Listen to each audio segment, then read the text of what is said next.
Thanks for being here, Inbal.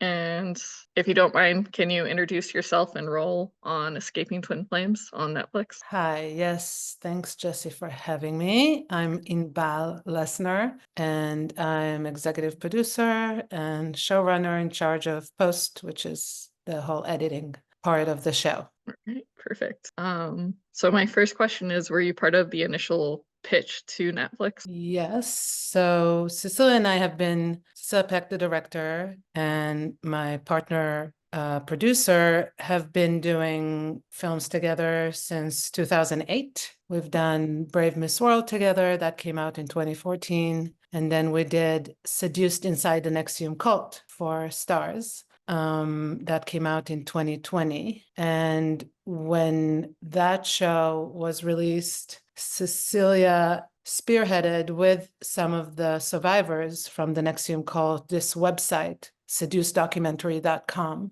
And in order to provide resources and a place for people escaping cults, wondering if they're in a cult, or family members who have loved ones trapped in cults, to connect and have resources, like I said, and share stories and find help. And we started receiving a ton of emails and about all kinds of cults, many different types of groups, and also people who recognized cultic dynamics in other places, in like romantic relationships, workplace relationships, church and places of worship. And we heard from some of the people who have just left Twin Flames universe, and that seemed like one of the most urgent stories, and we felt compelled to pursue that. So yes, we looked into that. Cecilia usually spearheads those relationships and those connections. She started connecting with you, as well as you, Jessi, as well as other former members, and kind of one led to another. Anybody we contacted introduced us to more people, and one mom introduced us to other moms, and that's how it slowly came about.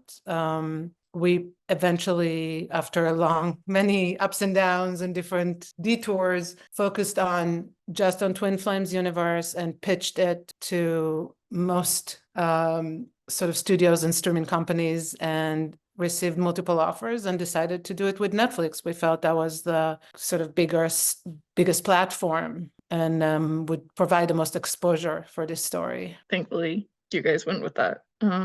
Let's see. You kind of answered one of them already. Let's see. Oh, how much research was involved in making this docu-series, Escaping Twin Flames? So I think the fact that we had done one series about NXIVM, I think my personal learning curve on NXIVM was pretty steep. Like when we did that show in 2019, 2020, there was a lot to learn. Terminology I didn't know, psychological dynamics I didn't know. It was really difficult to wrap your head around all the cult specific lingo. There's a lot. It's a typical thing for cults to kind of develop their own language so that the members feel like they're part of something really special. They can only understand each other and nobody else can understand them. And so you try to, develop empathy to it and understand it. You really have to sort of understand it from the inside. You have to understand the cult language. You have to understand the whole structure of classes and courses and the hierarchy in the group, and who's in the inner circle and who's not in the inner circle, and the level of coaches and master coaches. And so I think once I understood the NXIVM dynamic, it was easier for me to apply that learning and logic to the Twin Flames universe structure and find a lot of things that were the same, both in the psychological manipulation of it. Yeah. And a lot of in NXIVM, they had EM, the exploration of meaning. And that's very much like what Twin Flames Universe does with the mirror exercise or map. So it might have different name and a little different specifics, but a lot of the core sort of principles and brainwashing techniques, indoctrination techniques are the same. So I feel like I was able to get into it more quickly this time. What I think takes longer is to develop the kind of relationships with the former members and the family members where they really trust us to tell their story with truthfully, with integrity, with respect, that it's not going to be exploited, and that we will take care of them when difficult things come up.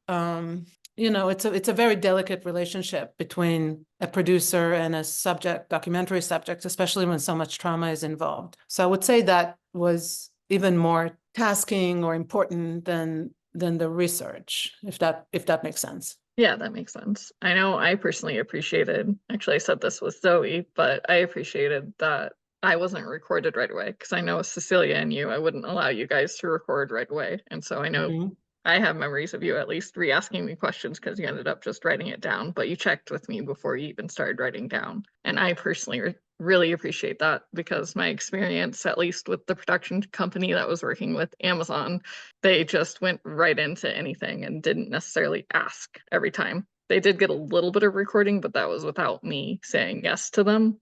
But so I appreciated that personally, because it showed that you actually, well, you guys cared about the person and not necessarily hopping on and getting the story right away. I think that's true. And I think not everybody is ready. Not everybody has to tell their story in a documentary because they're not emotionally ready in their healing, or it's just not right for them and their circumstances. And so you really have to proceed with caution and make sure they're making that decision for the right reasons and they understand the implications of it. By the time we did Escaping Twin Flames, we've had, years of relationships. I mean, Cecilia and I do projects outside of the projects we do together, but in terms of the projects we did together, we've had all the survivors we featured in Brave Miss World. We've had all the survivors we featured in Seduced Inside the NXIVM Cult. And so sometimes we referred Twin Flames Universe survivors and said, why don't you talk to those survivors and see for yourself what was their experience in telling their story with a camera crew in the room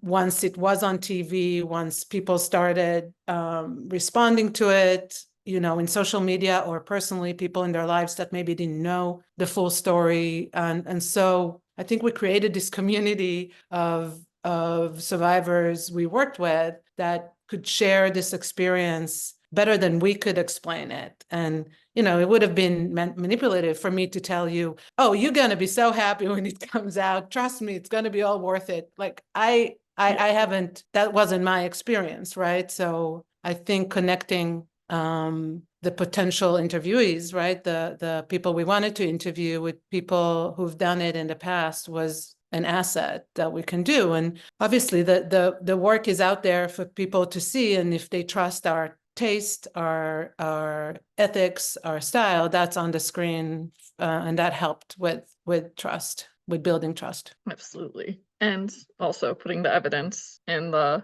docu-series itself, since those are straight from Twin Flame Ascension School and meetings.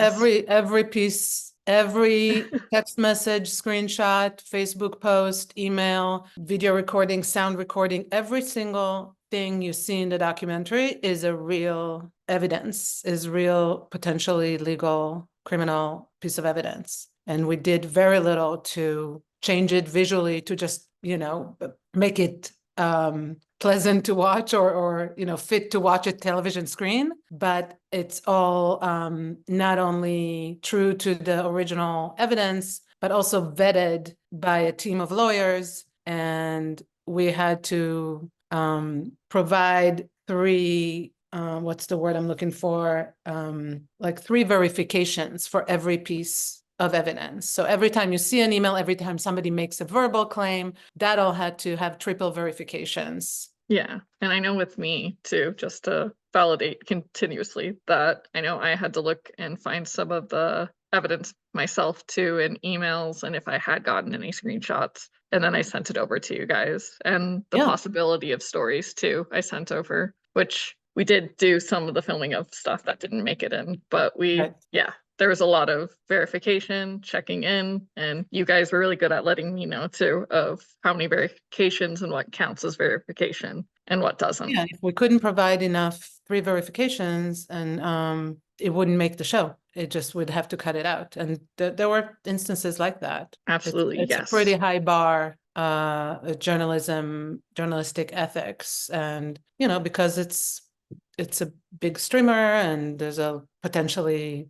lawsuits involved. This group is very litigious. There's been a history of lawsuits. So there was definitely a lot of scrutiny on anything anybody claimed that it was triple checked to make sure everything is absolutely the truth. Yes, absolutely. And then But I want to get to the other point just for a okay, second. I want to say go for it. something. Everybody throws around true crime, true crime. It's such a popular genre now. And, when I talked about what the part of research that was really the most important to us, I keep saying that true crimes equals true crime victims. So that's something that people and sometimes networks or streamers forget, that this sort of possibly titillating stories or exciting, stories of true crimes, meaning real crime occurred and real people got hurt. And so for us doing this responsibly and for the people to feel like they have agency over telling their story on their terms as much as possible, and that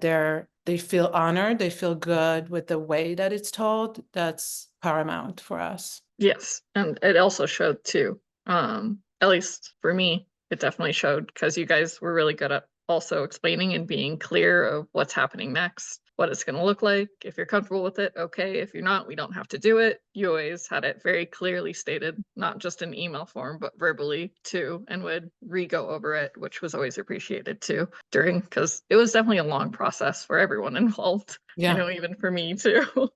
Yeah. Okay. And then before I go to that one, do you believe Jeff and Shalia are a danger to society after doing all the research and getting to know the lingo and everything you put in? We have to speak carefully because this is, I don't personally want to get sued. Yes. I personally believe there is criminal activity. And I think many people, including yourself, were very hurt, financially abused, emotionally abused, psychologically abused. Some people were sex trafficked, not allegedly, like actually. Yes. Um, But we have to stick with allegedly for now. I'll go on the line and say You'll that go on. I feel like I've seen enough. Okay. We reviewed here. This is what I'll tell you. We reviewed almost 1,000 hours of Twin Flames Universe produced videos, educational classes that are still being sold to members, by the way, still packaged Yes. and being sold to members, even though they're featuring, intimate, confidential, supposedly group therapy sessions with many people who have left the group and been sued by the group. So, but those classes are still offered as a package educational, class that you can purchase once you become a Twin Flames Universe member. We reviewed almost 1,000 hours of these, in addition to many hundreds of hours of YouTube videos and many other materials. And then about a month, I think, before we finished the editing process, we received another hard drive where so the show was almost done without it, but then we received these files, these videos of sort of inner circle meetings, Twins Flames Universe corporate or company meetings, where the higher ups are discussing business decisions and sort of the behind the scene. And so for me, what I observed, and I'll talk mostly about Jeff, because I think Shalia is a little bit more of a sidekick, although, I don't claim to understand exactly the nature of their relationship. I never met them. But for me, on observing Jeff, there's the YouTube sort of public facing Jeff. That's the first layer, right? The Porsche video, the things he puts on YouTube where he's just like a real salesman. Yes. And there's if you really look between the lines and under the surface, you might see things that are uncomfortable, but it's innocuous for the most part. It's maybe cringy, and they're certainly selling something very attractive, and they're promising a lot of things, right? And then for me, the second layer is those videos. So once you become a member, you're encouraged to watch at least a 90-minute class lesson every day. So is that right? Two. You were encouraged. So I was actually part of a lot of the executive meetings, even though you didn't see that. Like the one that is shown in the docu-series, I was there for that. But for each thing, you're encouraged not only to do life purpose class, twin flame ascension, plus the e-courses if you own any of them. If you're a coach, you need to watch each of them, and you need to have watched all of them. If you want to be a master coach, you need to complete, which I did complete watching life purpose class and almost completed twin flame ascension school. You, yeah, have to complete watching everything. And then if you ever stop following Jeff and Shalia's rules or have a block to it, you're encouraged to watch more or do the mirror exercise. Those are the two things they constantly have you do no matter what. Right. So there's a constant barrage of this doctrine, of this lingo and teachings, right? Mm-hmm. Daily. So you're saying between an hour and a half to 3 hours, possibly more, and then Yes. participating in additional meetings for you as a volunteer, not unpaid, where there's like more of that Correct. kind of coming at you. So I feel like that's the second level, where if you're already in, you're already paying, you're already indoctrinated, and going deeper and deeper into that indoctrination. And that's where you start seeing the manipulation and berating of members, of this like love bombing and abuse, sort of oscillating between loving and reprimanding. And he starts using foul language and yelling at people and yelling at Shalia and talking about, closing the dog in the basement for days, or just Yeah. like you really start seeing things that are often not okay, and pushing people to pursue their twin flames very aggressively, and even joking about breaking the law. And so a whole myriad of things that are really off, and those are behind the paywall, right? Those are for paying members only. And then the third layer is those private executive meetings, private higher inner circle meetings. And that's where he's really unhinged, in my opinion. And that's where you really see evidence of criminal actions, I think. That's where he says in episode 2, oh, I have an idea of we don't have to pay taxes. Let's make it a church. And we found the moment that they make that decision to turn Twin Flames Universe into a 501c3 church. And, oh, we have all these people working for us and we don't pay anybody. Oh, great. They could just be like volunteering for the church. So, and many, many other moments that are just mind-blowing, upsetting. And so all to say that I think it's a multi-layered, complicated, and the more you get into less of his facade, sort of public-facing persona, you can really see that it's all about money and power and sort of the real Jeff underneath those layers. Does that answer your question? Yes, that absolutely does. And just so there's even further backup on that, like the forum is literally, well, Jeff has said himself, whether you're watching Life Purpose class or a coaching meeting or an executive meeting, that the pool of money is literally within the forum or anywhere online that you can grab at. Like we were literally taught that. So you were taught to not only give either videos or talk about the classes or some other way to bring people up. So that's the lowest layer that leads to what seems like a pyramid scheme personally to me. Yeah, the lowest layer to bring in new community members, including family. He would ask for family too and others. But if your family wasn't for what he was doing, then you absolutely cut off them. And you're trained Yeah, on how to do family that. alienation and family alienation is one of the first things we noticed that was very evident. People who lost contact with their parents, who were made to believe their parents were abusive or didn't want their best interest. Yeah, any family member who didn't support this ascension path, right? This twin flames ascension path was dismissed as an enemy, as persona non grata as far as Jeff was concerned. And we have several stories in the documentary, and there are many more that we heard that didn't make it into the series, and that were really heartbreaking. And it takes, for me, some of the most moving stories were stories like your mom or Lene's mom, or where some parents push through and manage to be there for their kids when they when there was a moment of opportunity to like shut off the laptop, shut off the computer, and like look again at, and it's very difficult. It's very difficult to know what to say and how gentle you have to be. I think we learned a lot about that from Catherine Oxenberg in when Nice. we were making Seduced. And from Yanya, you know, what should you say, what not to say, how to say it. There's many things you can't really say when somebody is so deeply indoctrinated. You can't tell them they're in a cult because the No. group has trained them to how to answer to that, right? And to Mhm. lash out at that and how to process that in their brains. So those stories were very, very moving. I still cry every time I watch, and I watch this thousands of times, but I still cry when I watch you tell the story about your mother in episode 3 and how she finally helped you begin to wake up and understand that this was an imposed identity and this was coercion and this was you making you move away from who you were and not closer to who you were. Yeah, bringing up that part of the story brought up a lot. Like when my mom was watching it, I actually worried about how she'd react, but she was honestly good with it and happy because she didn't expect. I didn't tell her that You I didn't spoke tell her about that you her. shared that story? No.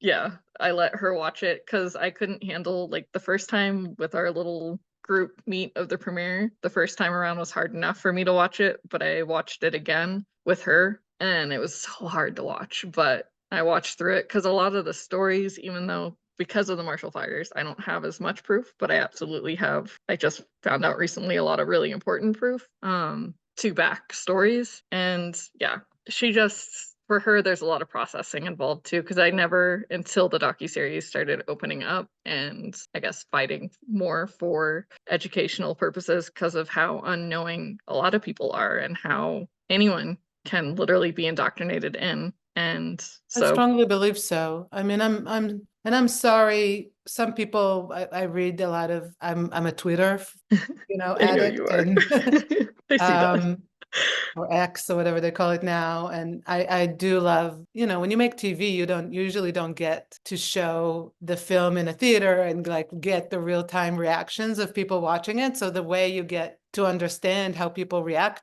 to your creation, to your art, to your show is by looking online and seeing what people write about it on Facebook and Twitter and so forth. And too many people still say this would not happen to me. How could they ever listen to this whizzle? Or, these people are so non-charismatic. Why would anybody listen to them? Or stupid. So, I've gotten stupid a lot too, that they're stupid for yeah, going in, or you're so naive, or I'm sorry, Jessi. it's okay. No, It's good because it I helps. wish, I feel like it's a form of victim blaming, but I feel like it makes people feel more safe if they feel like this won't happen to them. Like, oh, I could never be this gullible or Stupid still this, is one. I just strongly think I could be in a cult. Most people I know have moments of vulnerability in their lifetime, and it's a combination of where you are in your life and maybe experiencing a broken heart or life transition or being on your own for the first time, going to college, whatever is losing somebody close to you. There's so many moments in your life that can leave you open and vulnerable to unethical influence and persuasion and coercion. And I think we need to really turn the mirror to like not what makes us vulnerable, because I think we're all vulnerable to influence, but what makes those micro-targeting, those recruitment indoctrination techniques so powerful, and recognize those red flags so that to help others avoid them. And I really think it's much more easy to get sucked into something like this than people think. Yes, I fully agree with that. And I think like at least what I've personally been doing a lot on TikTok is I take those comments, especially if they don't understand, and I don't reply back when I'm feeling upset after reading it. I give myself time to think clearly and respond clear-minded, honestly, so I can help educate. I like honestly getting told you're gullible, you're stupid, you're so on, because it's easier to educate that way because they don't know. So those comments come from a place of not knowing, not everything, because you definitely don't have time to put everything into the docu-series. You're only given a certain amount of time. That's what I've Yeah. described in every interview. You only get a certain amount of time. So there's no way you can fit everything that happens in it. So No. that leaves opportunity for everyone else to educate, because there is things not seen in the docuseries that, because you just couldn't put it in it, there wasn't time. That happens. Like, most of us that are in the docuseries were there before all the red flags were shown so brightly, like it is now today, and Yeah. people are basing it off of now, though we were 3, 4, 5 years ago, each one of us, versus present. Yeah. I work a lot as an editor. That's how I grew up in my career in the business. And the last film I edited about Stormy Daniels really taught me how to, like, she's a masterful Twitter user, and the way she responds to tweets sort of trying to bash her or to disparage her it's just so masterful and funny. And she owns, whatever they throw at her, she owns, and then she totally strikes back in the most delicious way. So I I love that. strongly encourage you to check out some of her funny Twitter comments. She's so brilliant at that. I'll definitely do that. Actually, who I really like right now, Renee Rapp. She's pretty fun, especially since she just now started becoming a household name. She's fun because she's to the point. Like, in most of her interviews, she'll be brutally honest. And instead of taking it back, she goes, I want you to be offended. If you're offended, be offended. That's just something I really like from her. But here's the fun question. What's your favorite moment on set, or moments? Yeah, that's a tough one, Jessi. It's okay. So as a showrunner in charge of post, I mostly stay behind in the office and supervise our editing team. And I don't always go to set, on set to meet people, but I always supervise by Zoom or help, I monitor the interviews and shoots by Zoom, even when I'm not there. So just so people get an idea, because the editing goes on while we're still filming. And so there's a big team that Cecilia and I take turns, sort of have to both handle filming. So Cecilia will go out to the on set and travel and do the interviews, while I stay in Los Angeles at the office and supervise the editors, both in LA and New York. But I did have a few experiences of going on set, and the day we filmed with you in LA was very, very special. I loved meeting you and being there in person for that, and that was a very, very special day. And I loved that you got to meet Sarah Berman, Me too. sort of off camera. And that was a very, very special day for me. Meeting you and hearing that story that I told you still makes me tear up. Hearing that in person, in real time, and hearing you talk about things that we didn't even know, like, because we do a certain amount of, pre-interviews and research, and we know what we're going to ask. But then the beauty of finding out new things. And you talked about the healing sessions and like the torture of being on Zoom for sometimes 12 hours straight until everybody is persuaded or accepts the conditions of this indoctrination. And to me, it sounds like waterboarding. Like, it's just such obvious torture. And Yes. I think like we all like heard it that clearly for the first time when we interviewed you. So that I remembered as being a very strong sort of on-set experience. I also remembered flying up just for, I think, a day to Oakland, to the Bay Area, where we filmed Keely meeting Dr. Janja Lalich for the first time. And, by then I've met Keely on Zoom. It wasn't in her trailer for her interview, but I've seen it through Zoom, and I've been on many calls and many, many months of working with her to figure out if she will participate. And I arrived from the airport after they already started setting up, and she was ready to like walk into Yanya's house on camera. And I was just arriving, and I saw her, and like, you have these people that you meet virtually, and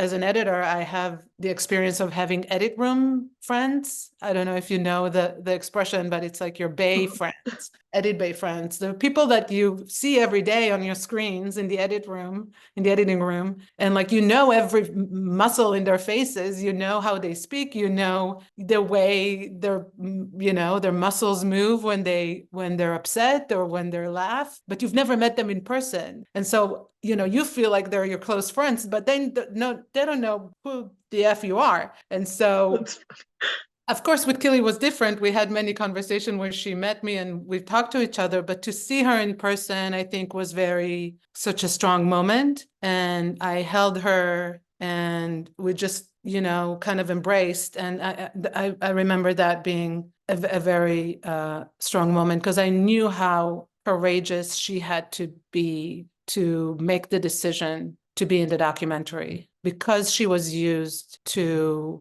manipulate and indoctrinate others, to hurt others like yourself. I Yeah, think as we all were too. it's Actually, Keely and I talked about that in our interview. I don't think if I kept it in or not. I don't know. It's been a long editing process, but I yeah, think we talked it's about so that. brave to like confront your own demons, like what's in you, where were you susceptible to not just be brainwashed, but to also help this machine to indoctrinate others, and this dynamic of abused and abuser, which is so typical for cult structures, Yes. and it's hard for people to understand how you can become part of that system and also hurt others because you're being so hurt and you're being so afraid of the consequences and retaliation and losing everything you have. So, and I think for her to meet Dr. Lalich in person and for Dr. Lalich really to help her unpack that and forgive herself and then go make amends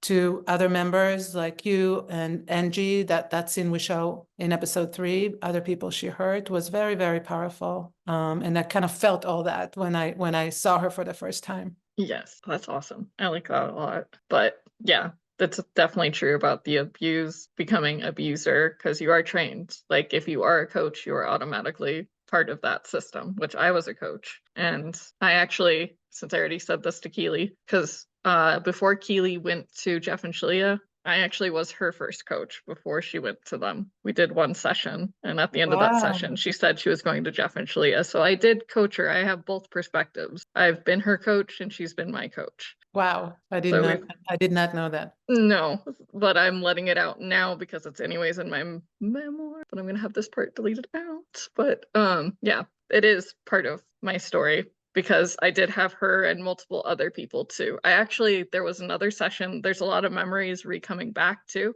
that I did both her and the other person that she was with that counted as her twin flame at the time. We did have one session like that too before we did our full switch of, oh, now you're my coach.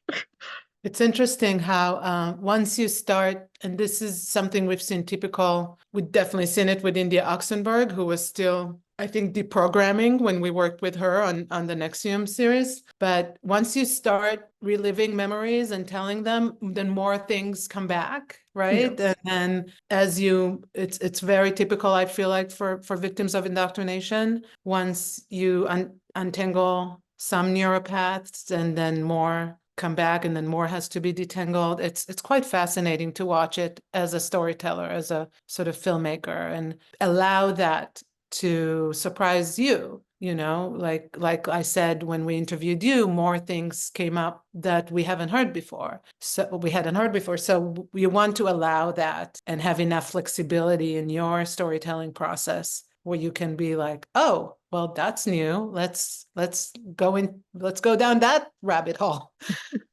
Exactly. That's why, honestly, it's been fun. At least Keely and I, we talked forever on and off camera. And so we were both able to bring back that's why I like talking about it. So not only going on podcasts, YouTube, doing interviews too, it helps bring up more, which also helps for my storytelling in my memoir because I already have like 25% of it done and I keep going back in sections. And if others, which I'm now aware of others writing, which I'm glad others are writing, the more we talk, the better it is, honestly. And the more we can add to it and more evidence within the written word, since the written word is a legal document, even in book form, is a good thing. Mm-hmm. But yeah, I just wanted to add that in there. Like, I salute all of you that you really, I think many of the mothers and former members in our show really saw that as part of sort of their legal battle to fight back and expose. And I think all of you understood the sort of greater mission here to educate and to expose and to seek justice. And so, it's for people watching this at home, this may be sort of peculiar entertainment. But I hope they see that it's more than that. And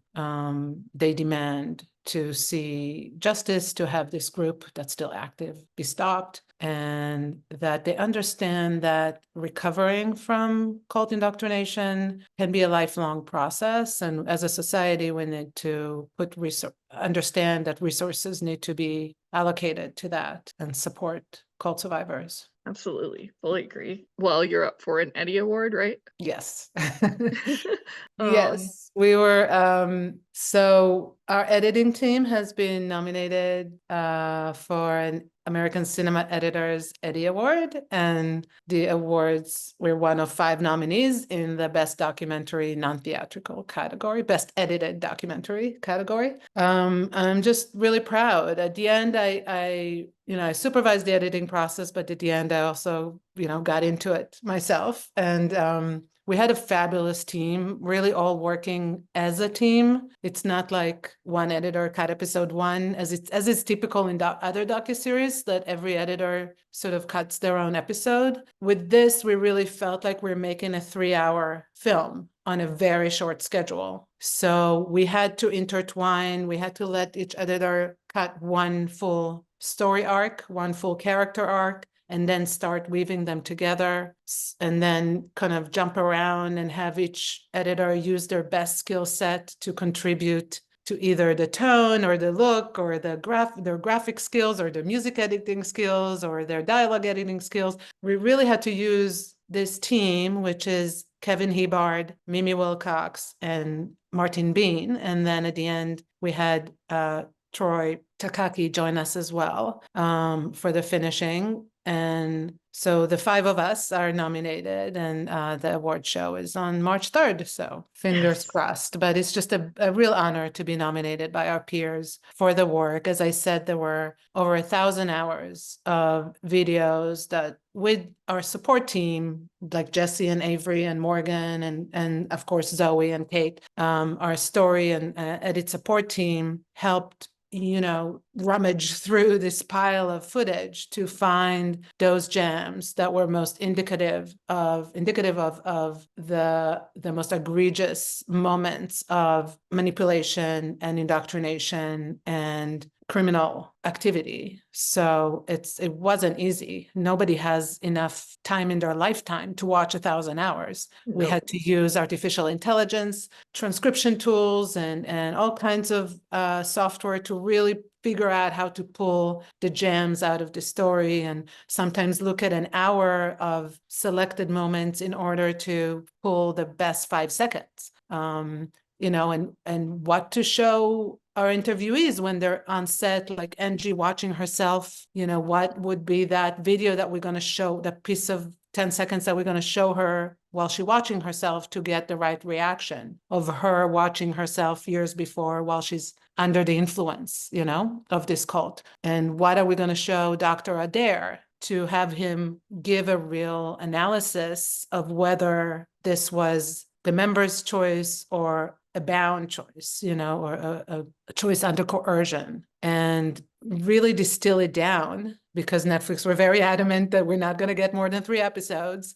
really distill all these stories down to help you understand the process of how you get in and further sucked in, how it's beautiful and attractive and fun at first, how that sense of community makes you stay in and double down, and then how the financial and psychological and labor, forced labor, all that manipulation goes into really hijacking your brain. And so we were trying to track the evolution of this group and understand the psychological dynamics. And all that takes a lot of work on the editors to really weave it correctly with combining the interviews and the archival footage and the photos and all the pieces of evidence to make a strong case while making, edge of your seat watching experience. So I'm really proud of what we accomplished, and I hope our, voting friends at American Cinema Editors acknowledge it. Well, for me personally,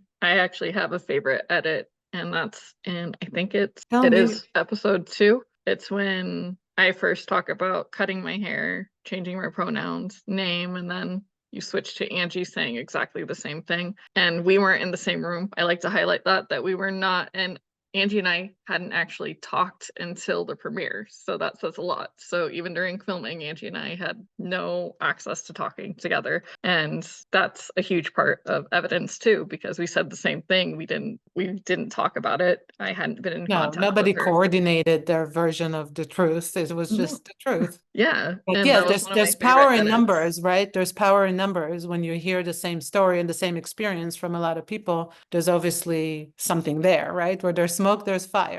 Exactly. Just like the episode.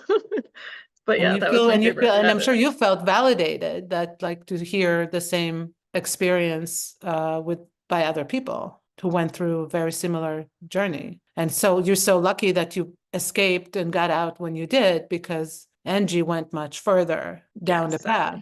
And some people who are still in went even further. So, and those who are still in now are in way deeper in ways we're not seeing right now. That's right. just something to highlight, that have been Yes. there longer than any of the ones that were in the docu-series Yes, we pray every day for them to wake up. and come out. Yeah.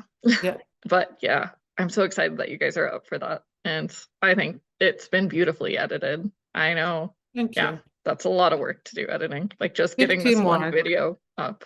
Yeah. And we've had argument, like we had weekly calls and we would argue about a lot of scenes, whether they should stay in or stay out or be re-edited. And, people would talk about their favorite moments and not so favorite moments. It was we had a very gender inclusive team, and we wanted to hear everyone's voices and points of view about the material. It was tricky, and we wanted to make sure we're not offending, and we're telling it truthfully, and we're not saying that transgender is something that can be coerced, or true trans people can be manipulated into it, but still expose these tactics as being very, very dangerous.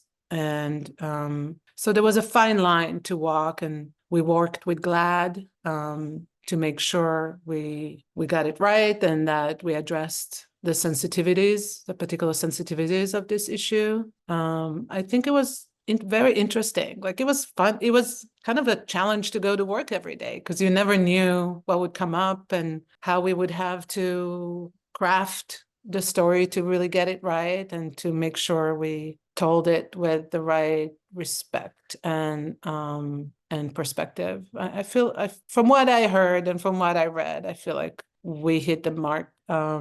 And that was all those tough conversations were worth it. Yeah, you definitely did a really good job. I think personally, just being part of the community in general, I can't speak for trans, and I won't, but I will speak for just being in the community itself, that I feel it was really well done and handled very well. Unlike some docuseries that go into that, don't always handle it so well. But this was handled very respectfully and with integrity and kindness too, honestly, because I've never, in my personal experience working with filmmakers, I haven't always had a positive, I guess, experience. And even my mentor who worked with A-listers didn't have the best experience. So it was kind of saying that. I'm so glad you feel this way.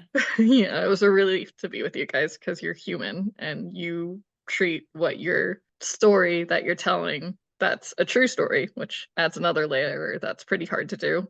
You treat it with integrity, you treat every person with integrity and respect, and you respect everyone's time, which is very much appreciated too. Just my little 2 cents I wanted to add to everything you said. Thank you. And Okay. Anything else? no, I think we covered everything. If you want to say something, go for it. Sure. I just wanted to say, Jessi, thank you for being such an important and valuable part of the documentary, both in your presence on camera and what you provided us in terms of contact with other members and the evidence you found and the sensibility and sensitivity you brought to it and your time. I'm really, really very, very grateful. And thank you for spending time with me this afternoon. Cool. Thanks. Talking about the process and the show. I hope it's interesting to people. It's educational. That's why I'm doing it. I'm making sure it stays on the educational side. I told Zoe to keep in mind the audience she's talking to, she's educating. So any information that I missed in my questions, definitely bring it up. Okay. Well, and you did that without me even telling you that, so that worked out well.